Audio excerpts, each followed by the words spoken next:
रामचंद्र कह गए सिया से कि सूरज जी के घर है। हाँ सूरज के घर है। बाकी तू के बाड़ा? हमार नाम वीरेंद्र है। हाँ हाँ वो अलग बात बड़ा कि हमारा के लोग बीरू कहले और हम बनारस से रहल बानी और ई घर के साला है। ये घर के साला है? अरे सुखिया जी बाबूजी। क्या कहता रे? बाबूजी ये नवा सिकंदर कहाँ से पैदा हो गए?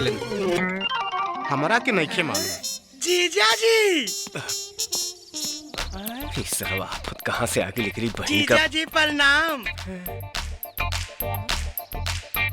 वीरेंद्र। अच्छा प्रणाम। और वीरेंद्र सब ठीक बा ना? एकदम फंटी क्लास जीजा जी। अरे सूरज ये के हवे हो? बाबूजी इपारो के भाई हवे तनी। जीजा जी इपारो के है? बाद में बताई, पहले जाके उनकर गोड़ लाग। ऊ के है? तोहार मौसा हवन। जा जाके प्रणाम कर जा। मौसा जी प्रणाम। माफ कर दे, हम रउआ पहचानी ना। बहू ई के है? ये हमार छोट भाई है। कोनो बात नहीं की, कोनो बात नहीं की। जा जा अपने बहन से मिल अंदर जा, अंदर अंदर जा जा। हाँ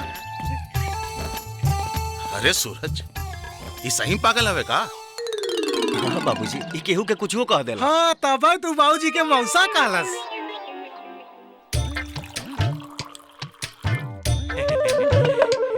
का बाबू? ए बाबू, अच्छा तू पारो के सगा भाई हुआ का? इपारो के है? तोहार बहन? पारो हमार बहन नहीं खे। लागत सर पूरा पागल बा।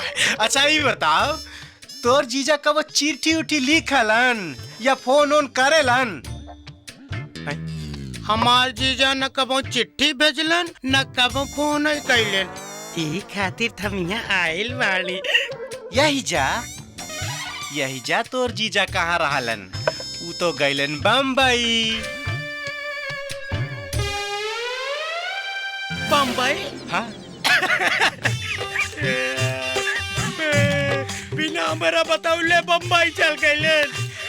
ए बाबू सुना सुना, काहे रोवत बाड़ा तू? आए खाइला और खाइला बाबू। अब हम क्या करा के जीजा का? जीजा तू हमरा के जीजा कहा? हम तोहार जीजा, तू हमार साला। हम बिहारी, तू बनारस वाला। आए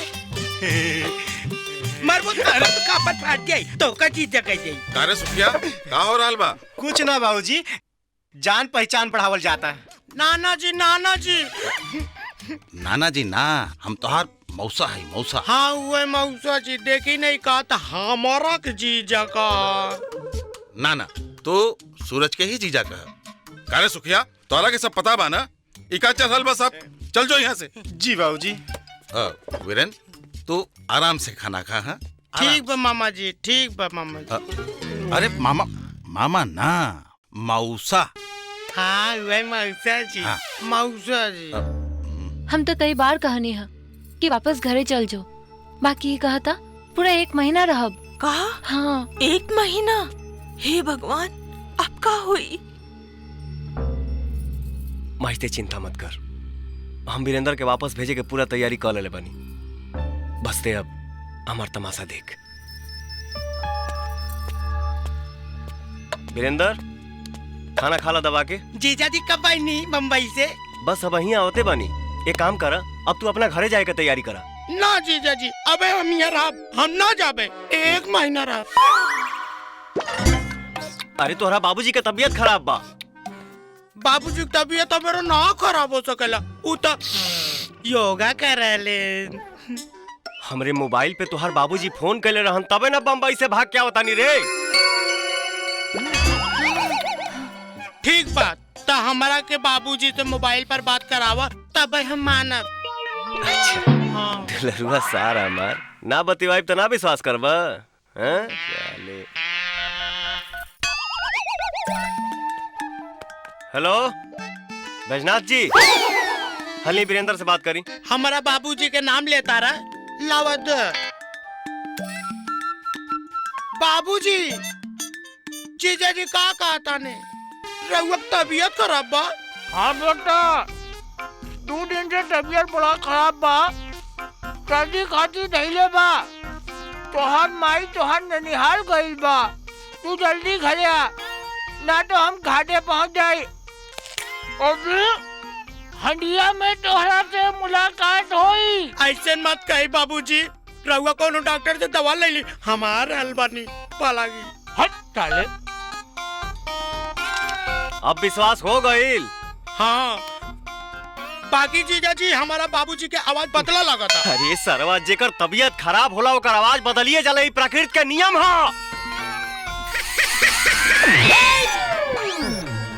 तू एक काम कर, सवेरे 5 बजे वाली बस पकड़ के तू घरे चल जा।